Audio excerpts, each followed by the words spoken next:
I'd like to take a couple of minutes to discuss a few features of the Adobe Connect webinar platform and provide a few announcements to keep in mind. Please note that today's webinar is being recorded. The webinar recording will be provided as a viewable Adobe Connect URL link through NMRC and OJJDP staff.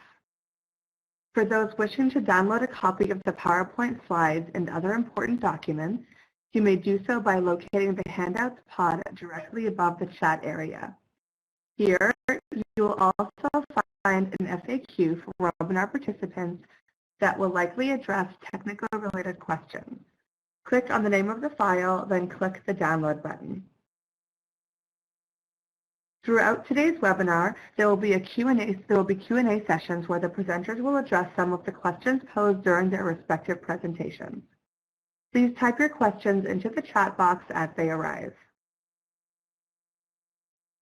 Please note that this next part is only for people who are viewing today's webinar in a group. For those of you participating in today's webinar as a group, please take a minute and help us count. Go to the chat window and type in the total number of additional people in the room with you today. If you are viewing alone, there is no need to type anything into the chat pod at this time. I will now turn it over to our moderator, Christine Kracke, for today's webinar.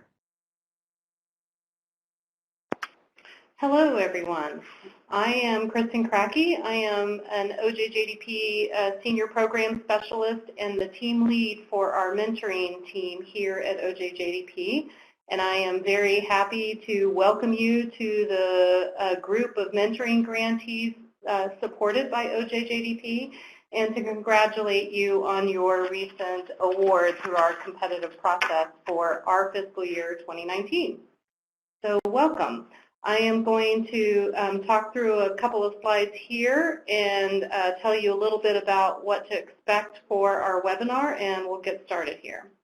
So OJJDP is one agency in one office in with a sister of offices within our agency, which is Office of Justice Programs.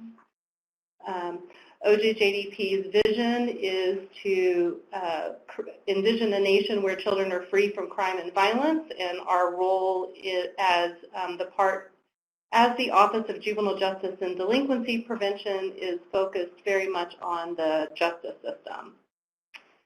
And for that, our mission focuses on preventing and responding to juvenile delinquency and victimization. There are three key tenets as a part of this work. They are enhancing public safety, putting in place appropriate accountability for youth on behalf of crime victims in the community, and then the third tenet is empowering youth to live productive law-abiding lives. This is third tenet is certainly where the majority of the mentoring work lies, although we do have mentoring work cutting across all three tenets. So let me just say congratulations again on your award. The webinar today is, we've scheduled extra time for this webinar so that we can go through a couple of things. We're going to start first with just a brief introduction of the OJJDP team, cover a couple of grant housekeeping items and grant administration issues that are intended to facilitate getting you started. We're not going to go into depth on grant administration questions today. We will do some more of that at the new grantee orientation in January. So the touch points today are really just to get you started in accepting your grant award, talking about budget clearances, letting you know what you're authorized to spend in terms of travel booking and the like. Once we go through that section, we'll have a brief moment for questions, and then we're going to shift to introducing you to our partners at the National Mentoring Resource Center, who are going to take over the slide deck and do a series of presentations themselves to introduce themselves to you, and then we'll talk a little bit about the new grantee orientation in January and the National Mentoring Summit. So I just would like to convey our our hello and congratulations on behalf of Jim Antal. He's the Associate Administrator for our division where the mentoring work is housed here at OJJDP. And the photos on the slide are part of our team. We have a few other team members that were not able to join us today, but are assigned several of the mentoring grants. So if you don't see your program manager on the screen, they are part of our team and they are here working in the background. But we have Carrie Strug on the line with us today, as well as Darian Hanrahan. And then Jackie O'Reilly is the deputy over the mentoring work here at OJJDP. So that's just a little introduction for you to get to know us. So we'll get started very briefly with the grant administration items. First of all, upon receipt of your grant award, I want to call your attention to making sure that you review all of the special conditions. That would be the case before you sign your award, would be the case even for our most veteran mentoring grantees who have had previous mentoring awards.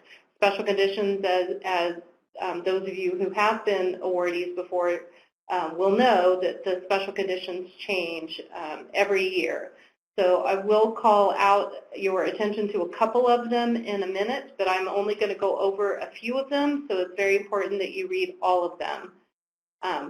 Once you've done that, please have the authorized representative sign and submit that award documentation per the instructions provided in your award notification. Please take note to see if your award amount changed. Sometimes in the awarding process, the dollar amounts for the awards do change. If that is the case, you will need to submit a revised budget and potentially a revised project design if the award amount is different enough to impact your project design. So please reach out to your program manager and work with them immediately to update your revised budget if you have not done so already. The last tip for getting started is to check your what we call roles in the grant management system. You should have different points of contact for your authorized representative, your programmatic point of contact, and your financial points of contact. Sometimes during the award process, applicants will list the same person for all three roles because they're the ones submitting the application. Upon award, that needs to change. You need 3 different roles, and that has to do with segregation of duties, first and foremost, and then secondly, so that the email communications go to different levels or different roles based on what actions are required on our side of GMS. So automatic emails may go out to you. It's important if you're out of the office that day that your other partners on the project are also getting communication. So please take care of that. To fix that, if you need to change roles, it's simply submitting a grant adjustment notice in the GAN module of GMS. So some of those, there'll be more information about help related to the grant management system in an upcoming slide. So just some of the noteworthy special conditions. There is a requirement that is relatively new related to online financial training for all persons in the programmatic and financial points of contact on the grant. So we just talked about making sure to change those roles.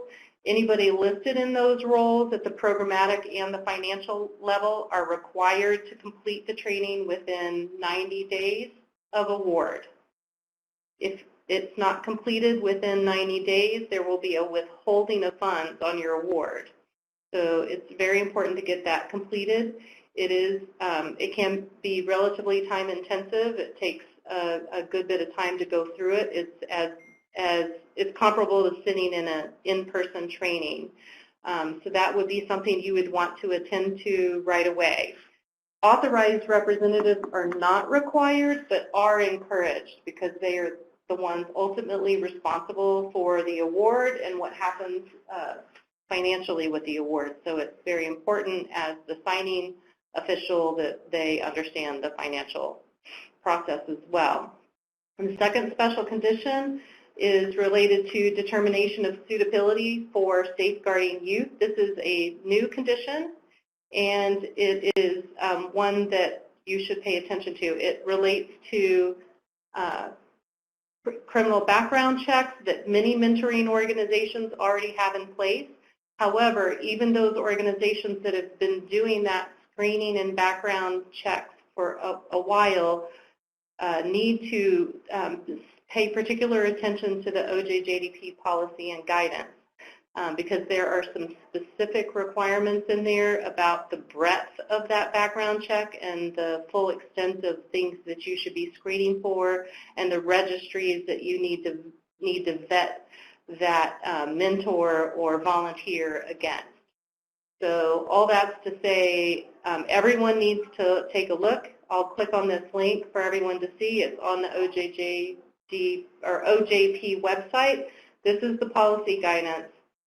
Read it all the way through, and then if you have any questions about it, please let your program manager know. And now I practiced this. Can I get back to it? I did. All right. Okay, so withholding of funds special condition. I think almost everyone has a special condition on their award that is pending a final budget approval.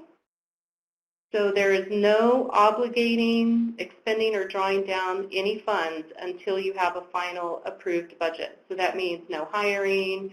You cannot get started on your grant award until that budget is approved by our financial office and you received an approved budget and the special condition has been removed by your program manager. There is one exception, and that is related to travel. There is, in addition to the withholding of funds for budget, there is also a special condition that says conditional clearance available travel funds, something to that effect. If you read the condition, it authorizes you to spend money for booking. You can obligate funds for booking your travel and lodging in order to attend to the required new grantee orientation in January.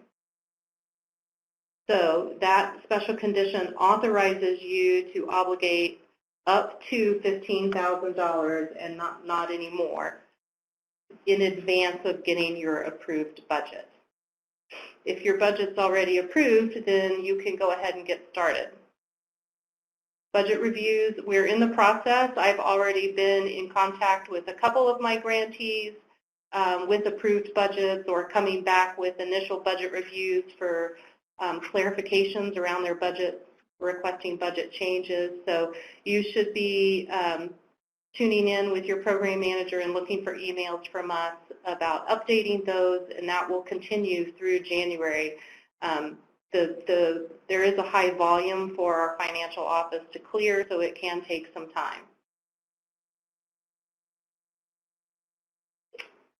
All right, so this is just a little bit of instruction about how the budget clearance process works. The program manager will reach out to you once we receive information from the budget office to let you know that clarifications are needed. And then once our financial office approves the budget, a special condition will be lifted and an email will post to you automatically from GMS. So an important tip is to make sure you're monitoring all automatic emails from GMS and read those. That's where all of the communications from your official file and the grant management system come from. So make sure that they're not going to your junk file and that you're paying attention to those and opening them up. They'll give you further instruction to where in the GMS you need to go. All right, so last of all are just a few places to go for help. There's Help Desk for the grant management system. So I mentioned earlier if you need to change your roles that you should do a grant adjustment. GMS Help Desk is there to help you know and figure out how to do that. The OCFO, our Office of Chief Financial Officer, has a help desk for general financial matters.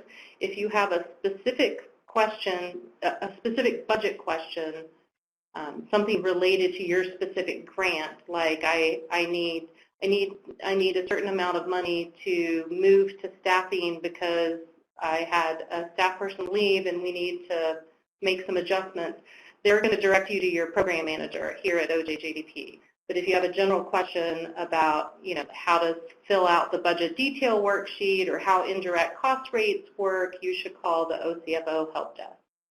And then lastly, for performance measures, which we haven't gotten to for you guys yet, but the performance measures tool Help Desk would be where you call for assistance there.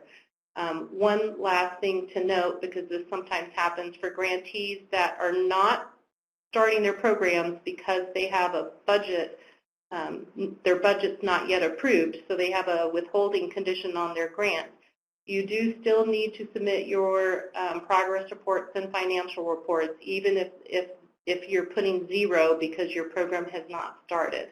So it is important to go ahead and make sure that you're submitting all your reporting. Hopefully we will have budgets cleared before the progress report period comes and goes, but you may not have actually started your work. So that progress report period ends in December, and then the report's due at the end of January. So just be mindful of that. We'll review that again at the new grantee orientation. All right, so we'll pause there, and I can take a few questions to clarify anything I may have said related to the grant adjustment. You can enter your questions into the chat, and then we will try to take those for you.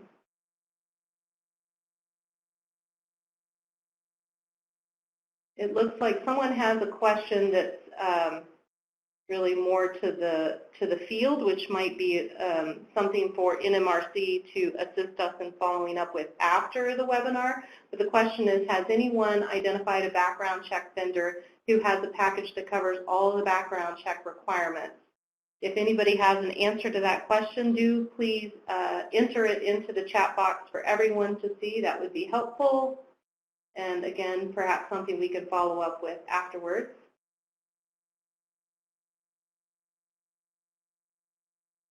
Where do we find the link for the financial training? All of the links for each of these various policies and requirements are in your special conditions, I believe.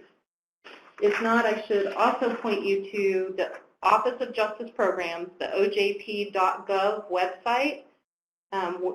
Has a wealth of information both for applicants and then after successfully getting an award and becoming a grantee, there's a section just for grantees where you will find a lot of frequently asked questions and links and support. So that's another resource that I should point you to.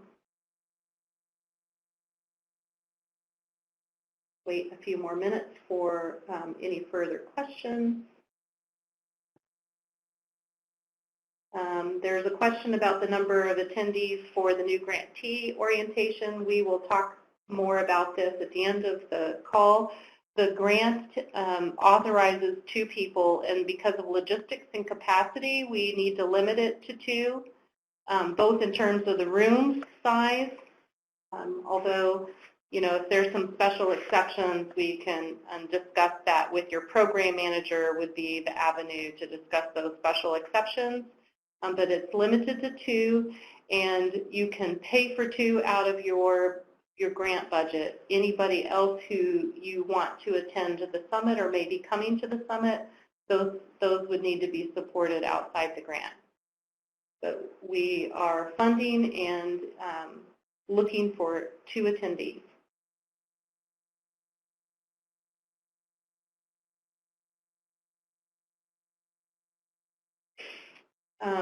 I see one general question about funds and if their budget is approved, could they cost reimburse? There is no cost reimbursement with the budget withholding. Until your budget is approved, you are not authorized to even obligate funds.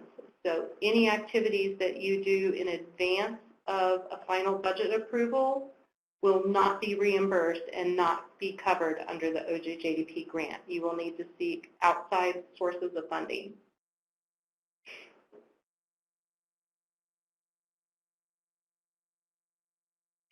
Okay, I think I still see people typing. It looks like there's a very robust chat on the background screening, which I think is great. And this might be an indication of a useful network conversation at the January meeting, so we can talk further about that when we get to that section of today's webinar.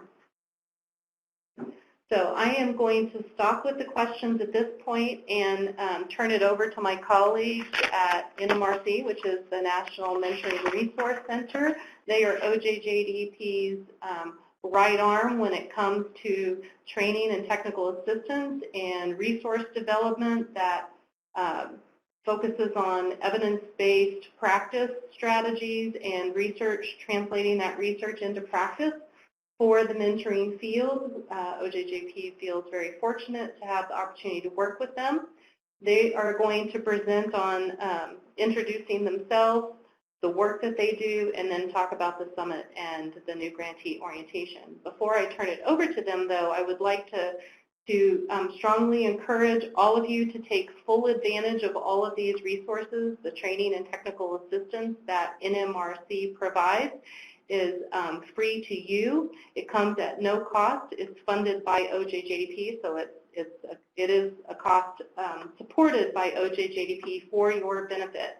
So I know sometimes grantees may feel anxious or leery or a little uncomfortable accepting training technical assistance because of maybe it doesn't look good to the funder or whatever the concern or the anxiety might be. I just want to reassure you and reiterate that that is absolutely not the case.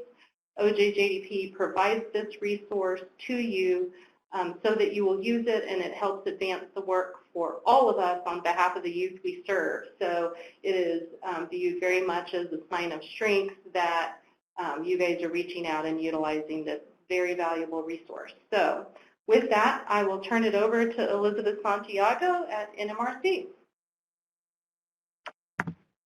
Thank you so much, Kristen. Hi, everyone. It's good to be here with you all today, and congratulations on your awards. We at Mentor also received an award, again, as Kristen mentioned, to run the National Mentoring Resource Center, which we are very excited to do again this year and have a lot to share with you about that today. And so as a movement builder and convener, running the NMRC is something that we take great pride in, and we definitely look forward to working with you all in the coming year and beyond that. So today you'll learn everything you need to know about the NMRC. Slide, please. You'll learn everything you need to know about the NMRC and a lot of the work that we do outside of the NMRC and with the NMRC. So who are we at Mentor? Why are we running the NMRC? So I'm happy to share a few notes about that as we move more deeply into the work of the National Mentoring Resource Center. So Mentor is the unifying champion for mentoring. It says that in our website, and it is our mission, and we take that very seriously. We do that through the development of evidence-based resources, through convening in conferences such as the National Mentoring Summit. We do that through campaigns such as our In Real Life campaign, which many of you I know have participated in, so thank you for your collaboration. And we publish the Elements of Effective Practice for Mentoring. As many of you have seen this publication and have used it, it is the sort of premier publication around the effective practices that need to be in place to run an effective mentoring program. And so most of our work is built upon the Elements of Effective Practice, or the EEP, as we affectionately call it. You'll be hearing a lot more about the EEP as we get into the content of our work. Just a note that we work through our affiliate network. We currently have 24 state and local affiliates, and most of our training and technical assistance is provided through our affiliate network, along with a cadre of over 100 technical assistance providers who are experts in the field. So to Kristen's point earlier, do not be shy about asking for help. We have a great network of folks, and we will get the right person or the right organization to support you in any question that you may have or any work that you want to do in this realm. So I'm going to introduce the NMRC team. There are quite a few of us who here at Mentor who work on this project. We want to make sure that we get you the best information that we can about mentoring, so we have a large team assembled. Some of the folks you're going to hear from today, and some are not here, but so first is Desiree Robertson. She's a Director of Training and Product Design. We have Mike Geringer, who's a Director of Research and Evaluation. Delia Hagan, who's the Director of Program and Training Delivery. We have Melissa English, who's our Senior Program Manager. Minnie Chen, Program Associate. Janice-Ann Chain, Product Design Manager. And we also work very closely with our partners at First Pick, and they are Dan Rock and Mandy Howard. So many of these folks are here with us today, but you'll be hearing from a few of the team members in a few moments. So with that in mind, I'm going to turn it over to Melissa English to get us started to give you more information about the NMRC. Great, thanks so much, Liz. And yeah, so some of you may know me from past meetings, but I wanted to go over a few things about the National Mentoring Resource Center. We affectionately call it the three-legged stool. The first is the website. It's a practitioner-focused and facing. It's a comprehensive online resource hub, kind of like a clearinghouse. And it includes a practitioner blog that will be mentioned a little bit later. We have a grantee dedicated part of the site. That's what I wanted to highlight for you all. And you're going to be given login information for this. On this part of the site, the grantee focus part of the site, all these PowerPoint slides that you're seeing today and past and slides to come will be located there. And we'll also have OJJDP dedicated specific webinars posted there as well. It's a great part of our site, amazing resource. We can walk you through that. So what I'm only giving today is high level, what we're going to go into at the actual meeting, the new grantee meeting in DC. We'll get more into detail, more into weeds on this. So again, everything that I'm going over today is just pretty high level. We also have numerous research vetted resources and we have many evidence reviews and programs, models, and populations. Mike Geringer will talk about that a little bit later. Our research board is phenomenal, and again, Mike will talk about that a little later. It's a key component for making sure that we're always staying up to date on the key researches and mentoring, as well as reviewing all of our resources for quality and effectiveness. And of course, my favorite part is the training and technical assistance that enables you to request no-cost assistance for your youth mentoring program. And like Kristen said earlier, it's something that is looked at very highly with regards to achieving quality and beyond. So without further ado, I'm going to turn it over to my colleague. There you go. Hello everyone, this is Delia from the NMRC team. So before we dive deeper into each component of the NMRC and all the ways that you can engage with the center, I wanted to share a quick note about the elements of effective practice, or the EEP, as Liz mentioned earlier. So all of the TA that we provide through the NMRC, which you're going to hear about, is based on the EEP. So it's aligned with this really, really important document that outlines the standards and benchmarks for safe and effective mentoring. So this is also one of the first things that you'll see when you go to the NMRC website, and that URL is nationalmentoringresourcecenter.org. And as Liz said, the elements of effective practice represents the research and practitioner-informed recommended practices for implementing a quality youth mentoring program. So it's really an excellent starting point for designing new programs or ensuring the quality of an existing program as they grow and mature over time. And the most current edition of the elements, the 4th edition, is available for free download on the NMRC website. We know many of you are very familiar with this document, but we just want to make sure that everybody is aware of it. And also what you might not know is that because the elements are so critical to the field and adopted so widely, the NMRC Research Board has actually examined the research-based evidence behind each of the standards found on the elements. So you can read the reviews of evidence for each standard by clicking the appropriate sections on the NMRC website if you want to dig a little bit deeper. And now I'll kick it back to Melissa to talk more with you about what you can find on the NMRC website. Great, thank you so much, Delia. Yeah, you're getting a heavy dose of my Boston accent here today. So I don't want to be too redundant, but I did want to focus on a few things for the website. You know, so again, we want to make sure that you check out the hundreds and hundreds of resources on the website. It's chock full of mentoring, research, practice materials. And again, you're going to be hearing from Mike in a little bit about reviews when he goes over the research board work. But these are comprehensive and reliable resources for training and technical assistance at the local program level.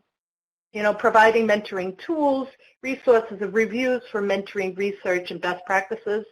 And the resources and technical assistance provided are in alignment with the current research in our field and the national standards for quality mentoring. And I highly recommend, I just will be sending out I sent to my colleagues that we have a newsletter coming out tomorrow at about 10 o'clock in the morning Eastern time.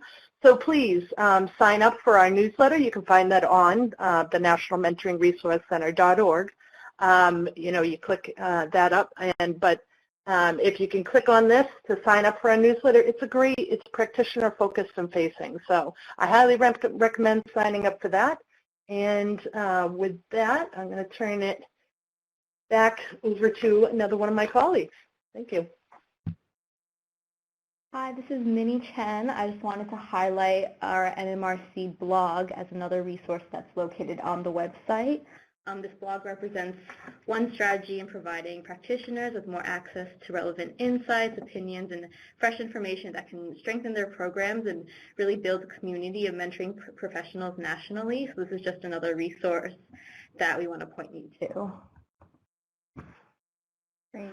Thanks, Minnie. And this is Delia again, just chiming in to let you know, as well as you're navigating the NMRC website, you'll find that there is an OJJDP and mentoring page.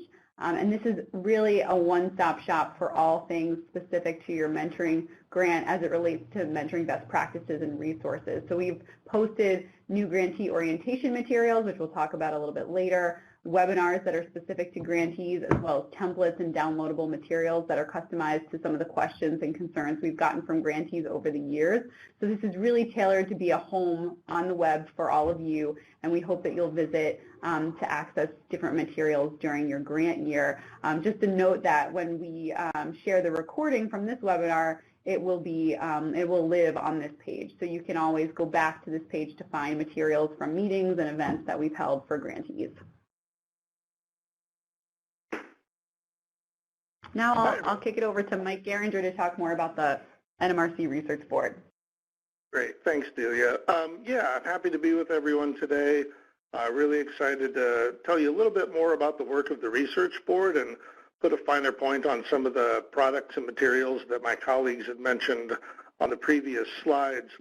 Before I get into kind of the details about some of this work, though, I really want to give a big thanks to OJJDP for their investment in research in the field of youth mentoring and for bringing that research to bear on this project, which is, you know, primarily a technical assistance and training project designed to help practitioners do their best work. But I think OJJDP really should be commended for recognizing that we can't do our best work unless we are kind of paying attention to what research indicates are effective practices, right? So how do we set up our programs and design them so that they're going to meet the needs of young people and our volunteer mentors? What does the research tell us about strategies that mentors can use that will really reach young people?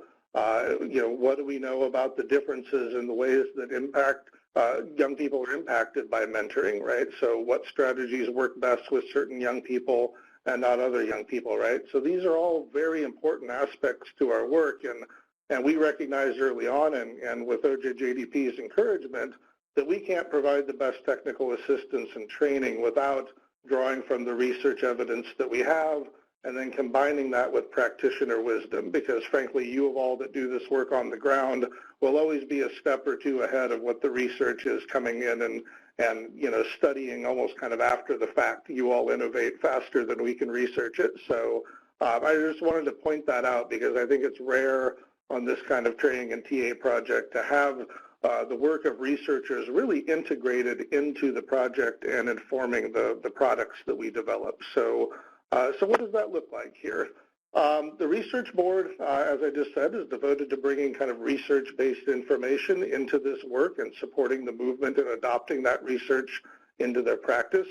It's chaired by Dr. David Dubois at the University of Illinois at Chicago, and he's got a team of people there, Kelly, Nada, and Fasika, who support him in administering the work of the board members. His associate chair is Gabe Coopermink at Georgia State University. And then we have a 32-member research board that really runs the gamut of just about every kind of subject matter expertise you can think of in terms of the young people that they've studied, the types of programs they've studied, and including kind of the different methodological skills that they all bring. We have people that have run random control trials. We have folks that do more qualitative work.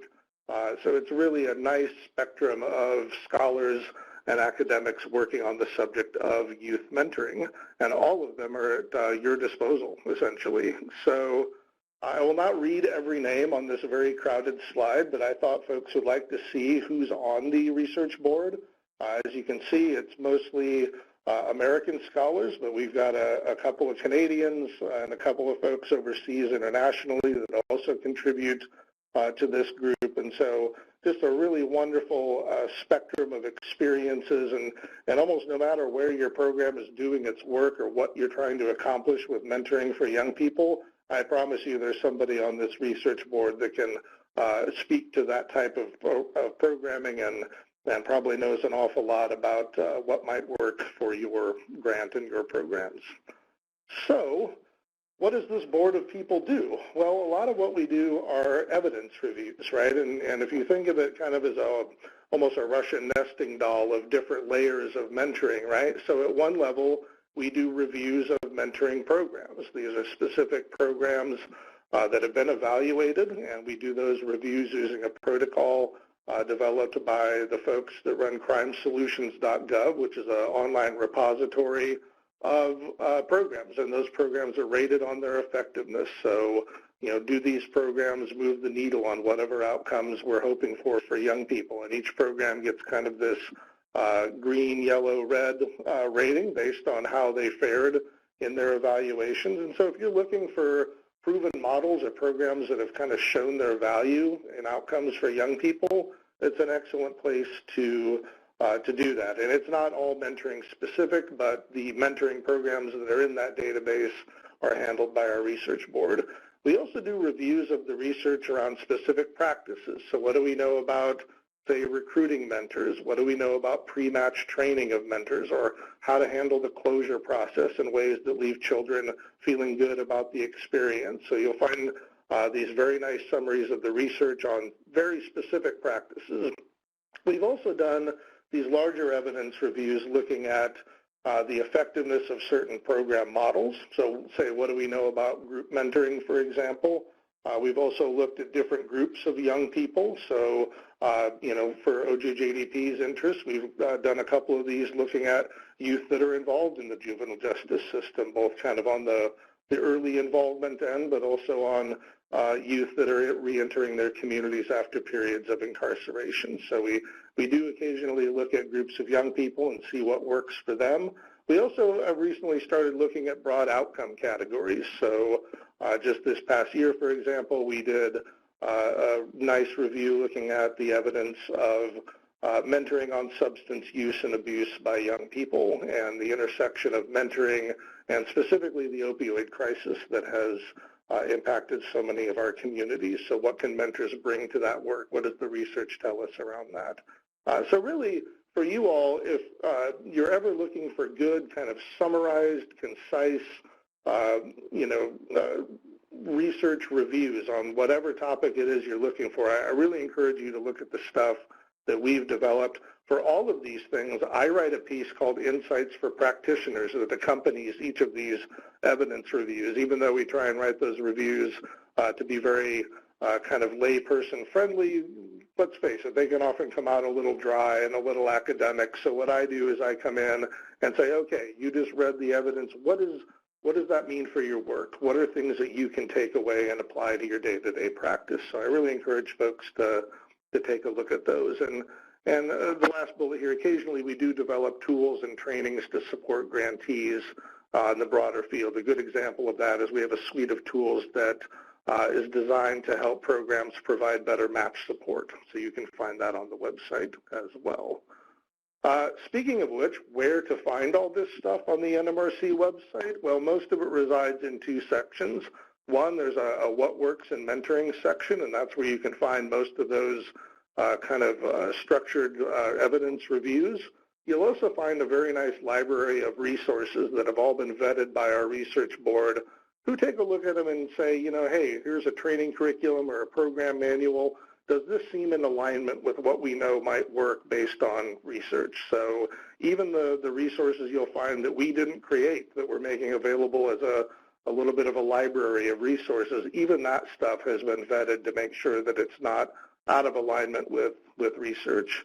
And then lastly, there is a Learning Hub section, and there's all kinds of goodies in there. I won't go through all of these, but we do have a podcast called Reflections on Research, in which I interview researchers about new research that's come out. So we do about 6 or 7 of these a year, and just wrapped up the second season of them, in fact.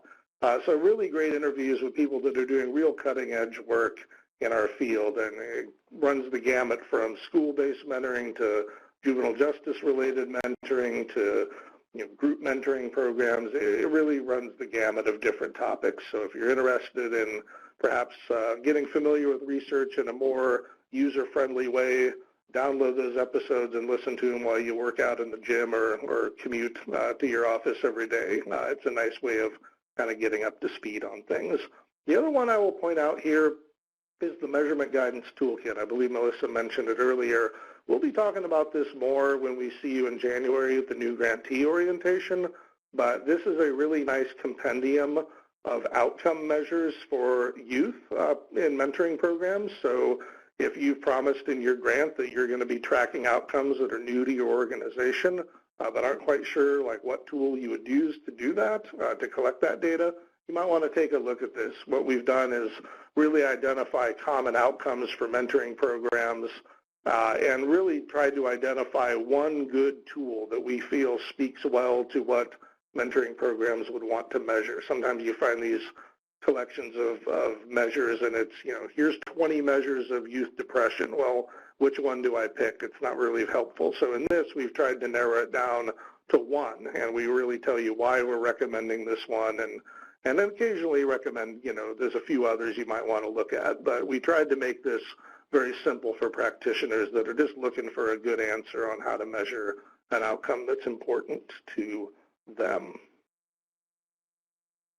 So the last thing I'll note about the research board is we are also available to support the technical assistance work. So as you can imagine, this team of TA providers around the country, not all of them are experienced evaluators or scholars, right? So they tend to need a little help in answering questions around program evaluation, measurement, developing theories of change, that kind of thing. So everyone on that board is available to support that. And so if you are looking to do some measurement or some evaluation of your program, those folks are available not only for light consultation, but because you all are grantees.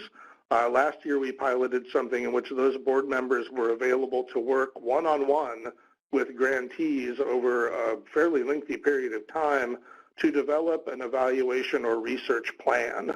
Now, that board member would not conduct that evaluation or do that research for you, but at the very least, they would work with you to look at the data you could collect or maybe what you already collect and type up a ready-to-implement plan that you could take to researchers in your community or grad students or whoever it is that you have access to that could actually implement that. It's a fantastic way of getting real hands-on help from a group of people that I consider to be the brightest people we have in the mentoring field. And so it's a tremendous resource that OJJDP has made available to you. And we'll talk more in January at that orientation about how to sign up for that if you are interested in developing a really strong research plan. So I will stop there and send it back to my colleagues at the Boston office. Great. Thank you, Mike. Yeah, so we're talking about technical assistance. So what is technical assistance? What are the goals of technical assistance? And that's to improve the quality, sustainability, and in turn, effectiveness of your youth mentoring across the country. And so we do this through providing that research that Mike talked about, to practice resources, any tools and training materials that the NMRC has developed. Now remember, they're research to practice. We develop these and implement them through our technical assistance providers, which, by the way, we have over 120 across the country. And so what can you gain from technical assistance, and working with a qualified technical assistance provider? So we're going to actually hear from an OJJDP mentoring grantee in a bit about their experience, that research to practice and actually working with us and how they received it and how they implemented it. But you can see here on the slide, we just have a taste of what you can receive, and I'm not going to read all the bullet points. But please know that all programs can benefit from no-cost assistance. We serve programs that are just getting started with everything from developing a mission and vision values and theories of change all the way up to national programming needing to update their evaluation metrics. It's very accessible, very attainable, and it's something that I highly recommend. Even if you don't know where you might need some help, it's something that I would recommend applying for. And so that, I say apply and how to get there, how to request this assistance. So this is my favorite part because I manage the training and technical assistance aspect. And so it's kind of fun. You'll all have access to this recording, the recording of this webinar. So it's a lot of information. And it'll be located on the NMRC website. So when you're on that website, the NMRC website, on every page you toggle to and navigate to, you'll see a red button in the upper right corner that reads, Request No-Cost Help for Your Program. And once you do that, it'll take you to this page that's showing here on the slide, which describes what technical assistance is and gives you a really, really great short 4-minute video on how to exactly submit a request for no-cost help for your program. Now, once you review that video, you can then click on this other big red button, click here to submit a no-cost request for your mentoring program, and you'll be taken to OJJDP's TTA 360 website, where you'll be able to submit a request. The whole process takes less than 15 minutes, depending on how much information you provide in that TTA 360 request. And of course, the more information you provide, the better. We are to be able to connect you with the right technical assistance provider. Now, feel free to connect with me after the webinar. If you want to learn more about this process, I'm very accessible, very ready to answer anybody's questions. And again, this is something that we're going to review at the orientation meeting. We'll all be there. So with that said, I'm going to send it over to my other colleagues in the Boston office. Thank you. Thanks, Melissa. Hi, everyone. My name is Janice Ann Shane, and I serve as part of the NMRC team here at Mentor. Today I'll be sharing a bit with you about the body of work that supports grantees in exploring mentoring young people impacted by opioid use and misuse. So we'll talk a little bit about the plans for the 2020 body of work, and then I'll share just a brief slide about some of the things that the NMRC has done up to this point. Again, all of these resources can be accessed via the NMRC website, and we're happy to help answer questions or point you in the direction of those resources after the webinar. So our 2020 plans consist of completing focus groups with youth impacted by the opioid crisis, partnering with young people to create a digital guide or perhaps a short video for mentees on how to discuss topics like substance abuse with mentors and other caring adults. This will likely play on the work that we've done this year with regards to mentoring impacted youth, which we'll talk a little bit about on the next slide. And also continued support and development of the first cohort of technical assistance providers from the Mentoring Youth Impacted by Opioid Use and Misuse Train the Trainer module that we launched this past summer. Next slide, please. So with regards to the work that we've done already in 2019, our team members of the NMRC outlined a diverse array of interventions and responses. So our response to the opioid work or the opioid portfolio includes what we might refer to as a standard application of trainings, tools and toolkits, resources, webinars, and a guide and perhaps additional digital resources.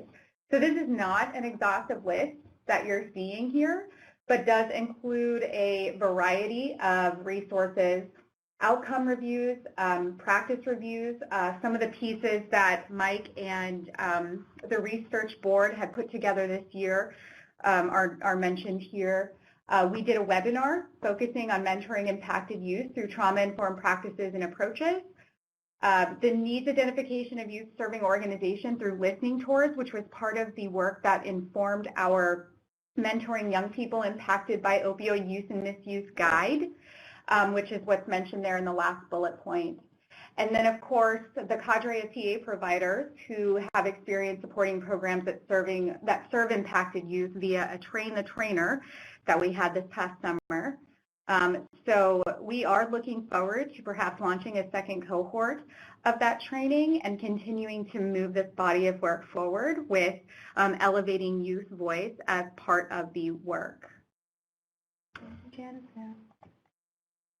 All right, so again, this is Delia Hagan from the NMRC. I am back to tell you just a little bit more about what you can expect as a grantee to hear from us about this year. So I wanted to give you kind of an overview of all the different ways that you'll be engaging with us in the coming year. So we start with this introduction to the NMRC. So right now we're on this webinar telling you a little bit about ourselves, but we're going to go into a lot more detail about ways that we can all partner together at the new grantee orientation that you'll be hearing about in a few moments. And that meeting is facilitated in partnership with OJJDP and the NMRC. We team up to plan programming for that event, and we're going to be asking for your feedback about the meeting in just a few moments.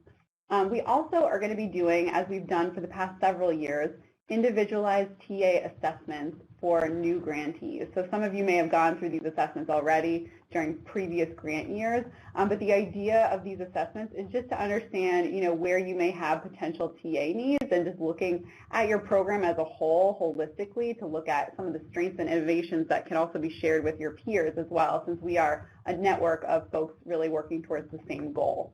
And you're going to hear a little bit more about that from Melissa in just a moment. And then based on those assessments, as well as some of the data that we collect from you in the survey that you completed prior to the new grantee meeting, we create customized TA and resources for you all. So some resources we might create, such as a webinar on marketing and communications, came out of the TA assessment a few years ago, because we realized that a lot of grantees were struggling with marketing and promotion of their programs and recruitment. Other supports are really customized to what you individually need, and so we'll be connecting you with TA providers and experts that can really address the specific things that you might be struggling with or want to kind of improve upon or build from. And then, finally, you'll be looking out for resources from us on that OJJDP and mentoring page that are just sort of respond to general needs that the grantees as a whole may have. So I just want to give you a sense, and you'll see an example of the image on the screen there is just an example of, last year's question in the survey that we had launched about the new grantee meeting. What are the areas that your program could see benefit from for technical assistance and support. So we really try to get an idea of, what are the areas that folks collectively are struggling with the most, and that really helps us plan meetings and events and supports that are tailored to this particular group. And now I just wanted to introduce a grantee that's on today's call. This team was willing to share their experience with the NMRC. This is Knoxville Leadership Foundation, and Chris, Dan, and Rachel are on the call right now and are going to be sharing a little bit about how, about their organization in general, about their mentoring program and what they're funded to do, but also how they partner with the NMRC to receive TA, as well as to be highlighted as a featured grantee on the NMRC site. So take it away, Chris, Dan, and Rachel. So yeah, thanks, Delia. This is Chris Martin with the Knoxville Leadership Foundation. I'm here with Rachel Hill, our Director of Mentoring, and Dan Myers, our VP of Advancement. Thanks again for allowing us to be a part of this, sharing about our experience with the National Mentoring Resource Center. So Knoxville Leadership Foundation has been a grantee and a funding partner with OJJDP for the past several years, where we formed a citywide mentoring collaborative called the Knoxville Area Mentoring Initiative, or CAMI. KLF manages CAMI and put it together and brought all the partners together. We have 5 mentoring organizations, including KLF. We manage the collaborative and the funding, where we've collectively matched several thousand youth a year. CAMI learns together. We share resources with each other, support each other in the recruitment process, and ultimately get more work done together than we could do apart from each other. Our initial connection with NMRC, or National Mentoring Resource Center, was to request training for all of our partnered staff, and then more intensive training in another training on do a deeper dive on a few topics. And so I'd like to ask Dan and Rachel to share a little bit more about these trainings and what we did in those. Well, this is Dan, and after we were awarded an OJJDP grant for our local collaborative, we wanted to ensure that all 4 mentoring partners outside of KLF, that we were all on the same page when it came to the elements of effective practice. So it was our first time to request TA, so we reached out to the NMRC just to see what kind of trainings they had around the elements. And at that point, the NMRC looped in our Tennessee affiliate, and we were just able to talk and brainstorm about what we could do together.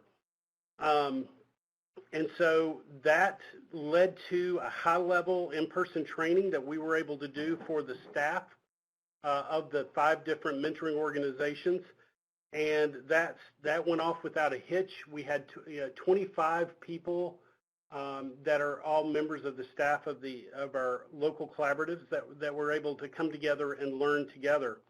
The timing was really cool because we did it right before the National Mentoring Summit, and so as a part of our grant, we sent our representatives from each organization to the National Mentoring Summit, and that plus what we had learned in that first initial training just allowed us to continue to learn together and brought up more questions. So when we got back and did a debrief, we were able to reach out once again to our Tennessee affiliate and the National Mentoring Resource Center to go into a deeper dive on a couple of specific topics.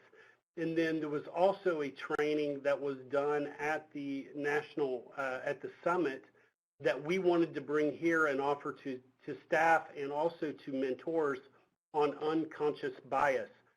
We were kind of lucky because the presenter of that was also with the Tennessee affiliate. So we were able to bring her to town and do the unconscious bias, but also do a deeper dive on a couple of the specific elements of effective practice. And so with that, I'm going to turn it over to Rachel so she can tell you about a little bit more about our experience. Yeah, so this is Rachel, and I'll speak more to the program level as one of those partners in the local collaborative. So for the AMACHI program team, we definitely understood that the EEPM was the backbone of everything we did to serve mentees well.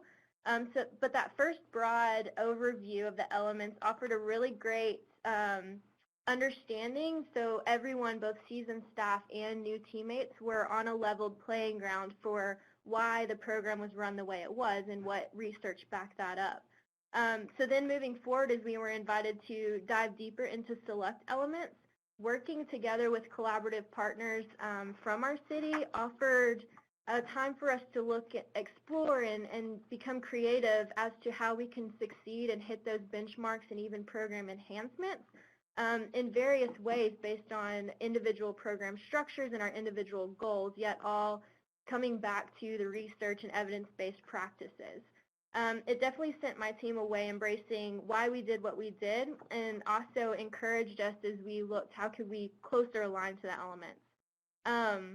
Not only did we get to verbally process options for growth, but during those trainings we were sent away with a stack of tangible documents that we could immediately implement to better our program, which was an incredible takeaway from that free TA support.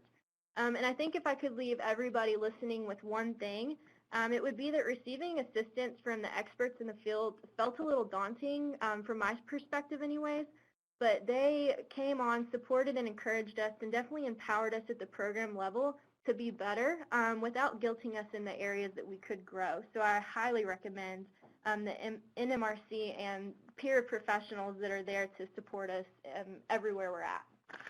So thanks, Dan, Rachel. Lastly, and more recently, the National Mentoring Resource Center selected KLF and our CAMI partnership to be featured on their website, which was quite an honor. Our experience working with the team at the National Mentoring Resource Center was so great and helpful. They were supportive and helped pull all the necessary information together in the feature and help us really communicate clearly what we do here in Knoxville.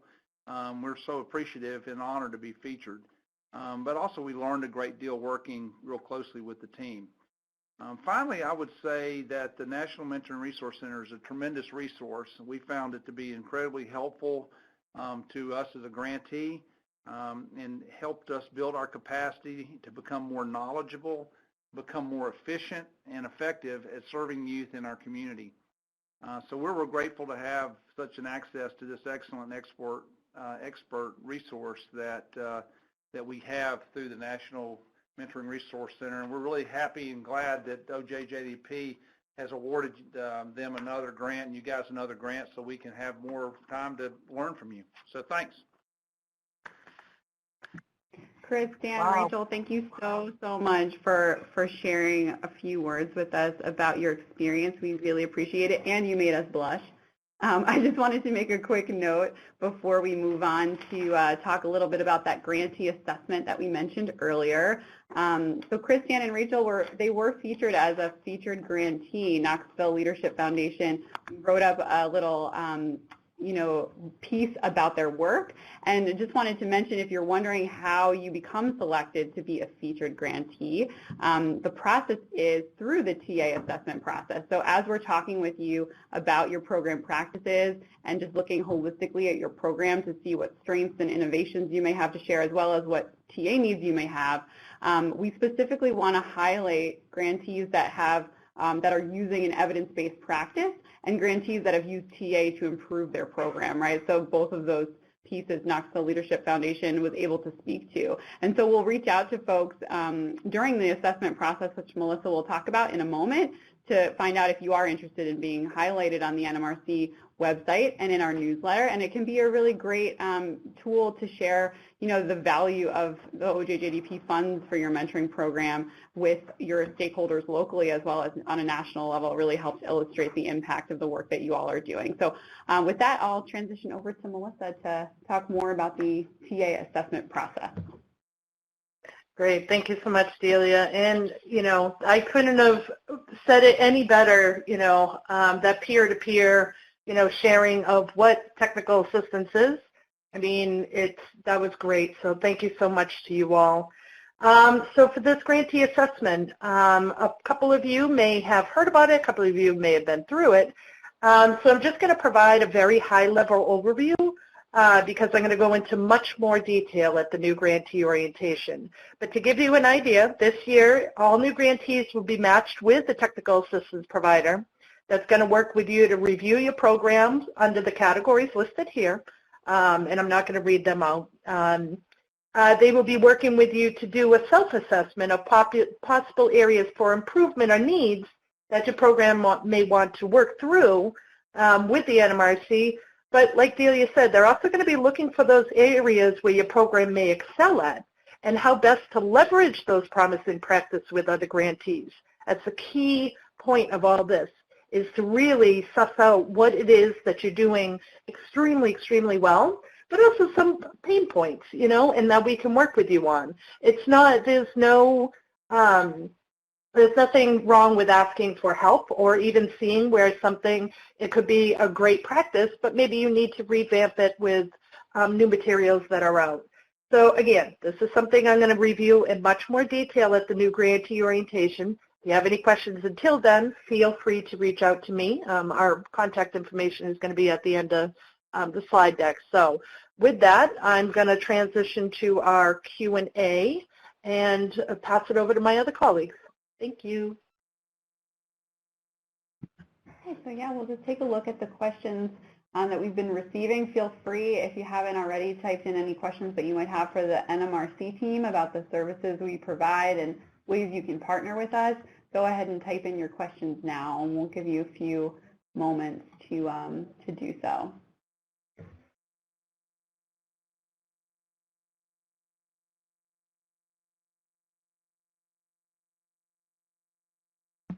We'll also have a question and answer session at the very end of the webinar as well. So if you're thinking about questions over the next few minutes, we'll have a chance to answer them later as well.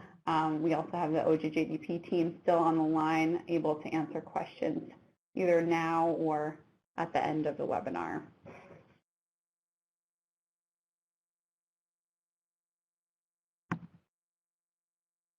I don't see any questions coming in.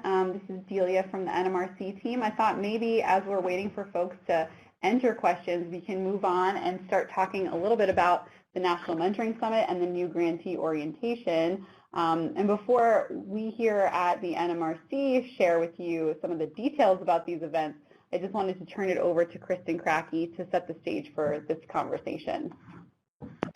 Hello, everyone. I just, and I touched on this earlier, but wanted to delineate that the new grantee orientation is an OJJDP-sponsored meeting, and NMRC is certainly our right hand in organizing and planning that meeting and executing it to meet your needs. We will all work together as a team, the mentoring grantees, OJJDP, and NMRC, in planning for that meeting. In addition to that, NMRC's organization, Mentor, hosts the National Mentoring Summit. This is not an OJJDP event, but we do strongly encourage folks to participate in that summit. There is a wealth of training and TA that happens at that summit. It's a good opportunity to network and meet other mentoring organizations. Can't say enough good things about it, and your travel dollars can be covered through the OJJDP grant up to those two people that I mentioned earlier. So I just want to make a distinction between the two events. One's OJJDP sponsored, the other is not, but both are strongly encouraged, and we are looking forward to meeting you all there. Great. Thank you so much, Kristen. This is Minnie Chen again, just trying to highlight the National Mentoring Summit. As Kristen mentioned, this is a mentor event that we'll be convening from January 29th to January 31st at the Renaissance, Washington, D.C. We definitely encourage you to come and learn with us, and we are expected that we'll reach capacity again this year, so definitely register as soon as possible. I just also wanted to highlight that the theme this year is Building Relationships, Advancing the Movement, and we'll be featuring more than 90 workshops, definitely a versatile array of prevalent topics, such as mentoring youth impacted by opioids, how to make programmatic changes based on research and data, implementing a trauma-informed approach in mentoring programs. Workshop sessions showcase exemplary program models, collaborations, research, and innovations. There'll be the 3 workshop sessions will be on Thursday, January 30th, and 2 workshop sessions on Friday, January 31st. So we're really excited to have some of you all on this call and other OJJDP mentoring grantees presenting and leading workshops at this year's summit. It'll definitely be a great opportunity to network and learn from other programs and your fellow grantees. So we definitely hope to see you all join us after the new grantee orientation on Tuesday. Thank you, Minnie. And this is Delia yet again. I'm just going to talk through a few details around the new grantee orientation meeting.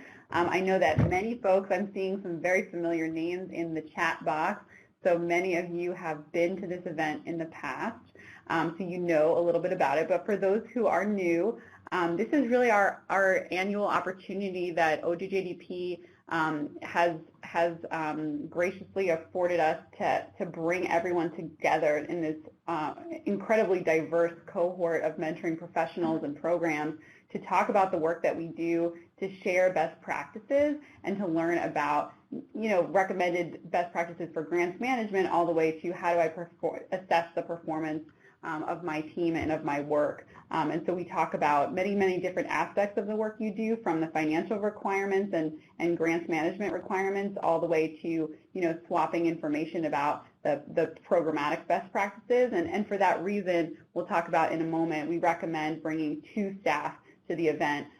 Definitely somebody who's more focused on the financial grants management aspect, because that information will be shared, as well as someone who's really dedicated to the programmatic side. But a few announcements about the meeting before we jump into the details. The meeting will be held, as Minnie mentioned, on Tuesday before the summit starts. So as Kristen mentioned, it's a great opportunity to leverage this trip if you're able to attend and stay for the whole summit. We encourage you to do that. But the meeting itself will be on Tuesday, January 28th, and it will go from 8:30 to actually 5:30. So this slide has a slight typo. We're going to keep you for just a half hour longer because the day is chock full of activities, and we're deep in the planning process right now, but we will be sharing some details with you and also asking you for some feedback on this call about what you'd like to see happen at the meeting.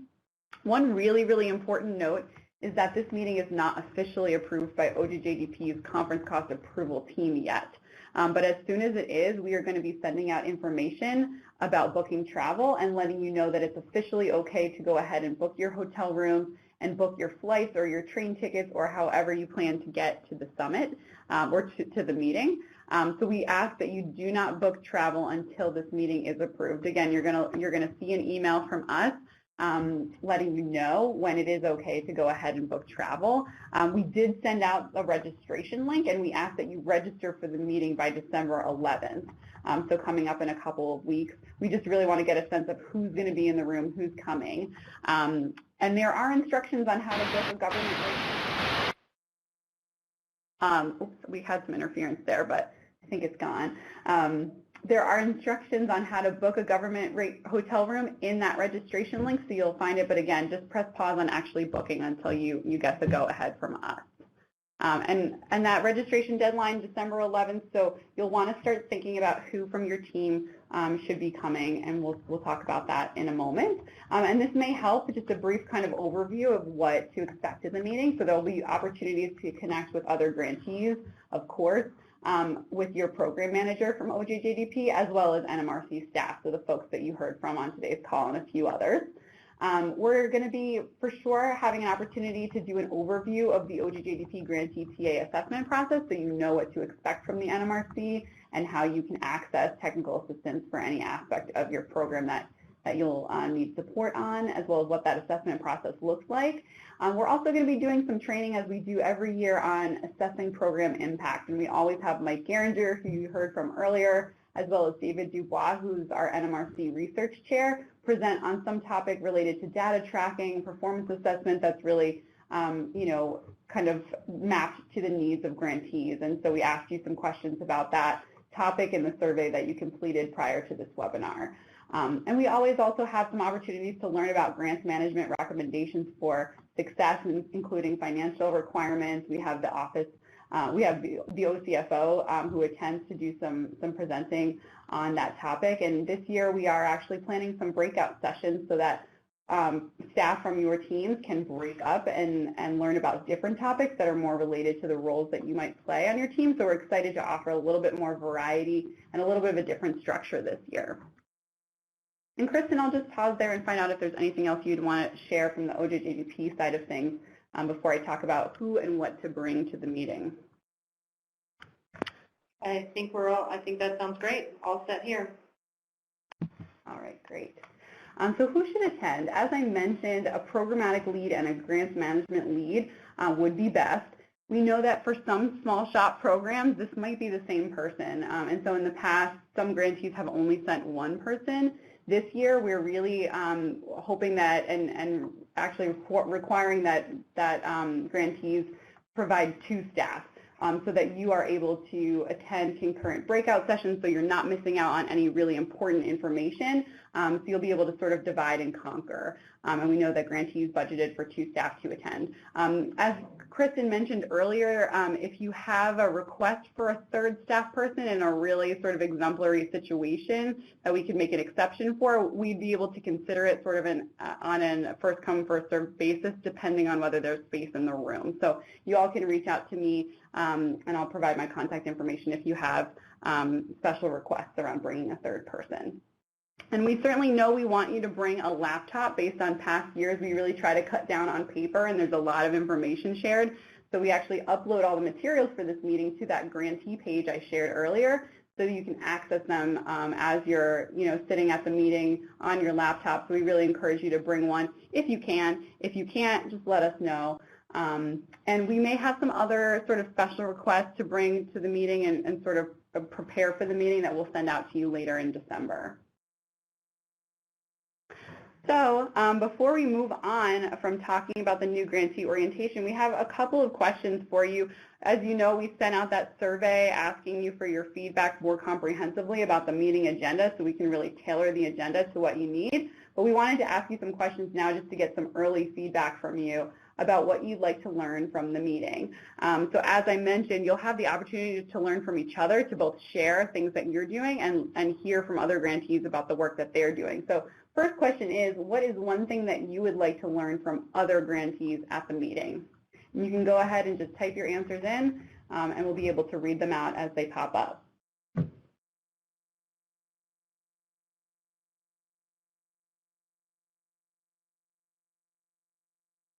It sounds like some folks are interested in just hearing about best practices in general from other grantees. Folks are saying juvenile justice system involved youth, best practices for serving that special population of young people, effective mentor recruitment strategies. We've seen that a couple times actually. Sub-grantee management requirements. How are other grantees working with mentees around the opioid crisis? So that's helpful to see. New background check policy implementation, so some tips from other grantees about how they've managed background checks. This is really helpful. All right, and it sounds like just sort of tips about managing your grant, how you evaluate, conduct evaluations, how do you deal with performance measures. So this sort of runs the whole gamut of things that we will be covering at the meeting in one way or another. So it's helpful to hear. All right, well, thank you, everyone. We're going to take a closer look at these responses as we continue to plan for the meeting. So thanks for chiming in. We have 2 more questions for you. So we'll launch our second poll. And this is about you. So this is what's one thing that you would like to share with other grantees at the meeting. So is there something that your organization, your program has done well, an innovative practice, a lesson learned that you think would be valuable to share with other grantees at the meeting? And don't be shy. We know that folks can brag about themselves.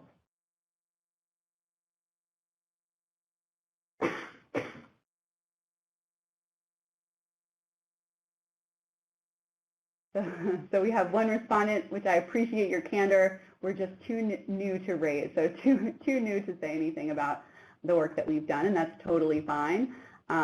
We've definitely got a range of experience levels that will be in the room.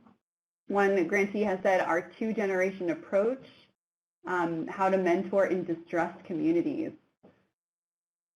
The value NMRC TA can bring to local mentoring programs, so that's wonderful. Working with youth with disabilities, so we've definitely got some folks in the room who have some very specialized experience with specific populations.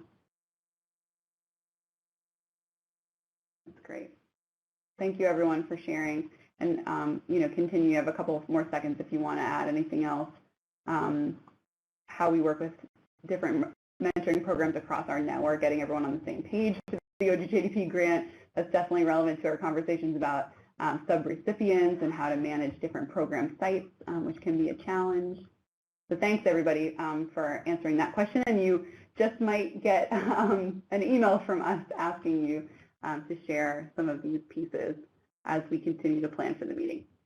So our last question is just one question that you'd like to have answered during the meeting that might be different from something that you've already shared. So what's a question? It could be anything from grants management to how to assess your program's outcomes, to how to manage your grant in general, what services you can receive from the NMRC, or something else.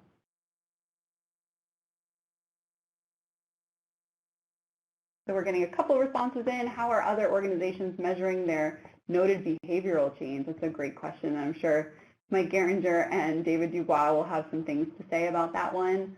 Best process to measure outcomes. Again, similar vein. What's the biggest mistake that new grantees make? Wow, yes, we do like to talk a lot about tips and also ways that folks can organize their work so that it's easier. How to measure program outcomes, practices for accountability activities, budget change management. Okay, so some budgeting questions. Great. Performance measures, collecting data. That's definitely one we've heard. All right, wow. It sounds like you all have really, really good questions. I'm glad you're thinking about all of these pieces. Again, all things that we are definitely planning to touch on at the meeting, but these questions will help us make sure that we're really digging deep on what it is that you want to learn about. So thank you for humoring us for a few minutes and giving us some quick feedback. Just another quick plug for that survey, if you didn't complete it already, that was emailed out by Kristen Krake a couple of days ago. If you haven't completed it, there's still time. Just please take care of that today for us so we can hear your voice as we continue to plan for the meeting. And with that, I would love to just share our contact information from the NMRC team before we open it up for some additional questions and comments from the OJJDP team. So we would love to hear from you about any of the pieces that you heard about today. This is the NMRC team's information. You'll be receiving these materials, so you can feel free to reach out to us, and Kristen Krake's email as well. And so I think that leaves us a little bit of extra time for additional questions that might have come in as we were sharing these last pieces with you. Delia, this is Kristen. One question just for the group. Who will the NMRC emails regarding the new grantee orientation be coming from so that folks know to be on the lookout in their email box? Oh, great question. Yeah, so the initial invitation and save the date you all received from Kristen Krake, but additional communications and reminders will most likely be coming from me, Delia Hagan, so just keep your eye out for those reminders and updates regarding the meeting. That's a great question.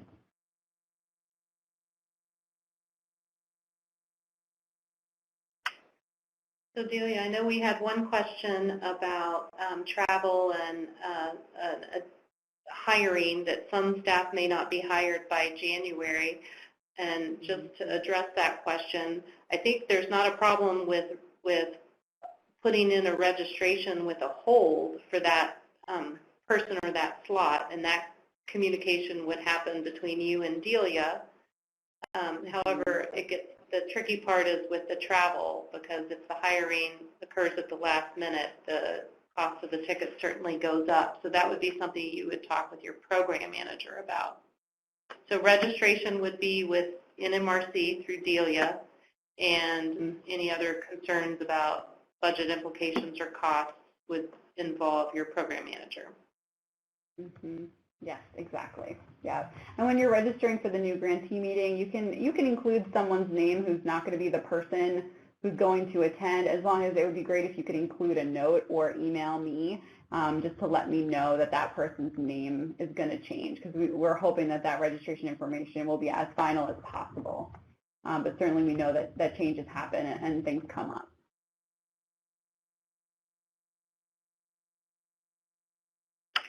So I see two other questions. This is Kristen. One is asking if you need to hold off on registering for the summit until our grant and budget have been finalized and approved. You should not wait to register for the new grantee orientation. The registering for the summit involves, I think, a financial payment, which means you cannot obligate your dollars for the summit, although, I'm sorry, I'm thinking this out loud. You are authorized up to $15,000 of expenses that you can incur for the purpose of travel to this meeting. So I think you could go ahead and obligate your dollars for the summit registration as well. So the answer is yes to both.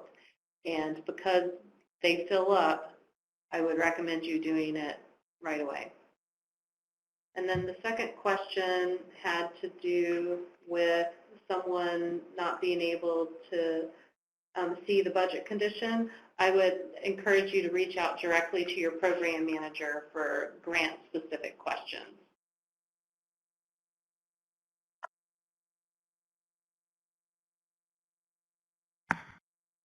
With regard to the budget approvals, grantees should not obligate any funds or start up their program until they have an approved budget, with the exception of travel expenses to the January meeting up to $15,000. The travel expenses will be reimbursed, cost reimbursed.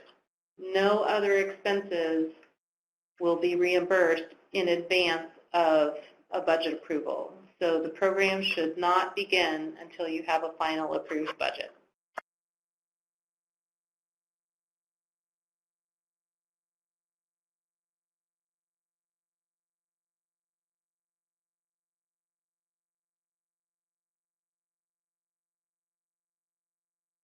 Yeah, we can answer another question that I see here.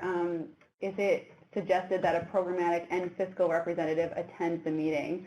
That's a great question, and yes, we would recommend that both a programmatic person and a fiscal representative or a grants management representative from your organization attend the meeting. We know not everybody's program breaks down that way, but definitely even if your program doesn't break down that way or your structure doesn't break down that way, we still suggest that you send 2 people so you can get all the information from the breakout sessions that we'll be holding this year.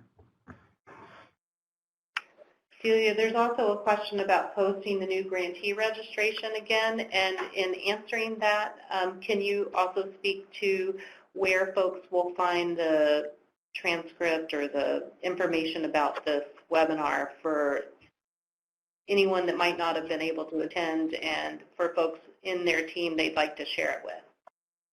Absolutely. Yeah, that's a great question. So after this webinar, as soon as possible, so as soon as the webinar recording is uploaded to the correct page, we will be sending out an email to remind you about registration. So we'll include the registration link as well as the webinar recording link. So you can share that with any staff members who weren't able to attend today's webinar. Thanks for that question. That should be coming anytime between the next couple of days up to a week, just to make sure that we're able to upload the recording to the correct page on the NMRC website. So a couple more clarifications still on the budget, so I'll take those questions. Even nominal expenses for work that's involving, say if you're a new grantee and you're starting up and you are doing some internal planning, even nominal expenses are not should not be obligated to the grant. And by obligated, that means you will not be able to cost reimburse. This is different than, I think, in years past. If you are a returning grantee, there have been times where grantees were obligating at their own risk, and then once the budget approved, if it was a part of that budget, they could cost reimburse. That is no longer the case. That is not the way that the budget approval process currently works. You will not be able to cost reimburse for any expenses prior to your budget approval. Your project will operationally kick off after the final budget approval. So there's some questions then about what happens to the timeline. We will talk with you on a case-by-case basis, so you would have a conversation with your program manager once your budget is approved. And I am answering that way because the timeline will be variable for your budget approval. There are a few that already have an approved budget. There are some that are already back and forth around initial reviews from the budget office where they're seeking clarification, and there are others that are still waiting in the queue. And how long that process will take is not yet determined. So once you have a final approved budget, you and your program manager, OJJDP, and the grantee will discuss what happens next with the timeline. We will encourage you to assess how much time you need, but we do offer no-cost extensions, and we'll talk more about that at the new grantee orientation. But there's some qualifications around the no-cost extension, and if an awardee was provided a no-cost extension, it would not come until the end of the project period. So there's a lot of time to figure out how to get your project off the ground and on track in terms of deliverables, and we are more than happy to work with you when we get to that stage and we know how much time it took for your budget approval. So that's all to be determined, but we will work with you to sort it out.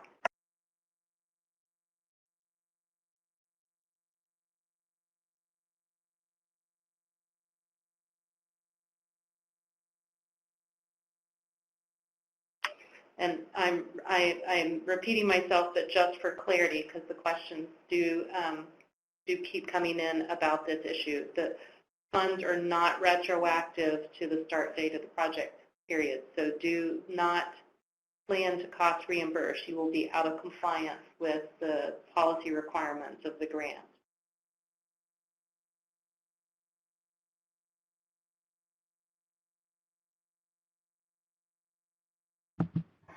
I just wanted to mention also, I know there were some questions about the background check resources. I know this is something that we may be able to connect about more at the new grantee meeting, but the NMRC team is also happy to follow up with some thoughts about that as well after the webinar.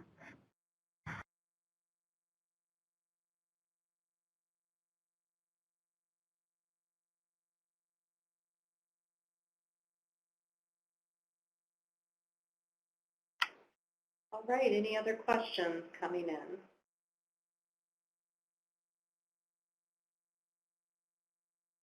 I know the budget arena can be a source of stress. Our program managers are working with the budget analysts daily to get information to you, and the second that we get an initial budget review, we send it directly to you, so there's no time delay. My best advice to the group is as soon as you receive that initial review, one, be on the lookout for emails from your program manager, and when you get it, respond as quickly as possible. I mean, we will typically give you, we'll request a deadline, but to the extent that you can turn it around right away, it's advisable. We have the budget analyst's attention because you're in the, your time in the queues come up. And so if you can respond swiftly to those clarifications and we get that back over to the budget analyst, I have found that facilitates the final approval relatively quickly. So it's the wait getting to that initial review that can sometimes be challenging, and we thank you in advance for your patience on that.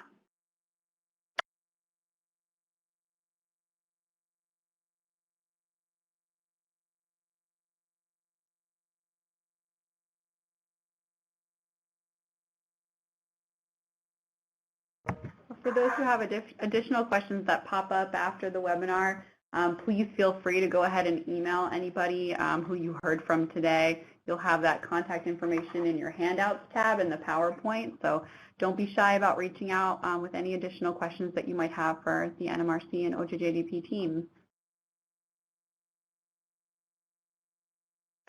Just one more clarification. My colleague reminded me to also reiterate, even if you get a final approved budget, please do remember there are other special conditions on your awards. Some of them are withholding conditions as well. These vary from grantee to grantee. So, for example, if your application did not include an indirect cost rate agreement, you may have a withholding related to the indirect. You may have a withholding waiting for a disclosure of lobbying activities or a disclosure of other funding applications. So there's all sorts of reasons you can have withholding special conditions on your grant. So just getting the budget approved is not the only step. So please do read all of your special conditions, and your special conditions are something that you should monitor over time because withholdings can come up. For example, if your progress report is not submitted on time, there's an automatic withholding that goes on your fund. So things like this will continue to occur as we go through the process. We will talk more about that in January, and we are always here to work with you to help clarify that. And those help desk numbers I provided in my portion of the slides at the beginning are your first step. Like the Office of the Comptrollers or the Office of the Chief Financial Officer's help desk could help clarify for you why you have a withholding on your grant award if you don't see a special condition that's withholding. So things like that we will help guide you along the way. There is one question about where can we go to see a list of organizations that were awarded. I believe that's all posted on the OJP.gov website, which is our agency's website, Office of Justice Programs. That's also the website that I recommended everyone be familiar with because there's a lot of tips. There's a tab just for grantees. So it's post-award tab for grantees that's different from the tab you may have seen when you were an applicant. There's a wealth of information there for you. And past funding announcements are there so you can see past year solicitations as well as the list of awardees.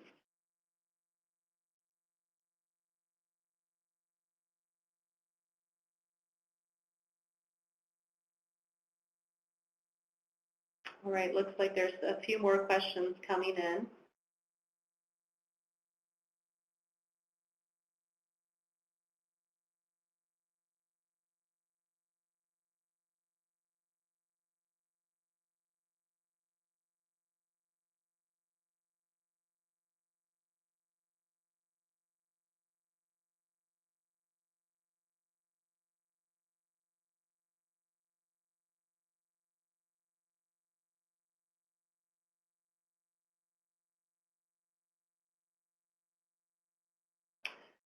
Someone's asking to repeat the question about where to go to see the list of awardees. That would be on our agency website, which is OJP.gov, Office of Justice Programs.gov. Once you're there, I would just ask the search box because I'm not sure exactly where on the website that is.